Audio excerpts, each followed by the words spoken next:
Assalaamu calaykum daawadayaal ku soo dhawaada channelka Samiir Ogaal. Malaayiin sano ka hor xayawaanada kaliya ee weynaantooda iyo awoodooda qof kasta ka cabsan jiray waxa ay ahaayeen xayawaanadii dabar go'ay ee dinosaurska. Laakiin inkasta oo waqti xaadirkan aysan dunida ku nooleen, haddana waxa jira xayawaano kale oo aad u waaweyn. Barnaamijka maantana waxaan idinkula wadaagi doonaa xayawaano aad uga waaweyn intii aad ku taqaanay. Saci aadka u weynaa.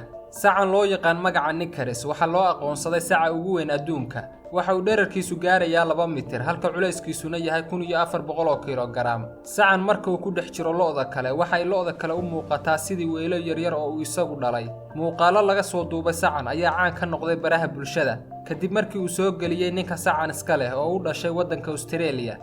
Digaaga Brahma muuqaalkan muujinaya diiqa aadka u weyn waxa waqti dhow noqday mid caan ah waxaana badanaa dadkii daawaday ay su'aal galiyeen run ahaanshaha muuqaalkan laakiin xaqiiqadu waa muuqaalkan waa mid run ah waxaana digaagan loo yaqaanaa digaaga Brahma waxaana laga helaa waddanka Mareykanka laakiin asal ahaantiisii waxa ay ka soo dhoofsadeen dekedda Shanghai ee dalka China. Digaagan waa mid dhogor badan culayskiisuna waa 7 kiilo iyo bar halka dhererkiisuna yahay ku dhawaad 1 mitir. Marka laga yimaado xajmigiisa aadka u weyn digaagan waa mid saaxiib la ah dadka lana dhaqan karo.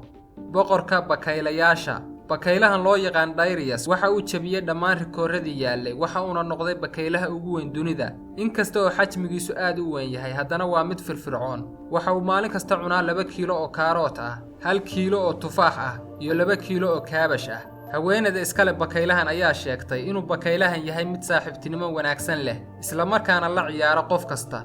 Eyga ugu dheer adduunka Zeus waa magaca loo yaqaano eygii ugu dheeraa dunida inta laga og yahay waxa uu dhererkiisu noqday 1 mitir iyo 10 sanadkii 2011 xilligaas oo loo aqoonsaday eyga ugu dheer adduunka. Eygan ayaa cuna 13 kiilo oo cunto ah labadii asbuucba sidoo kale marka uu lugaha dambe isku taago waxa uu dhererkiisu gaaraa 2 mitir iyo bar.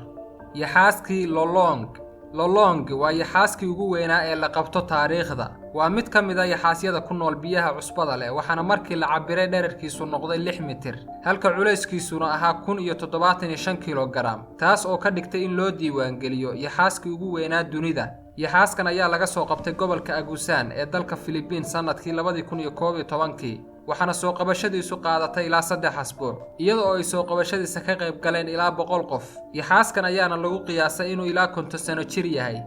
Rahan Goliath waa mid 10 jeer ka weyn raha caadiga ah balse arrinta la yaab kale ayaa ah marka uu rahan yaryar yahay waa mid la mid ah raha kale laakiin waxa uu kaga duwan yahay ma uu joojiyo koritaanka markastana waa mid koritaan ku jira. Rahan ayaana la ekaan kara bisadaha sidoo kale rahan ayaa saynis yahanadu aaminsan yihiin inuu noolaan karo sanado badan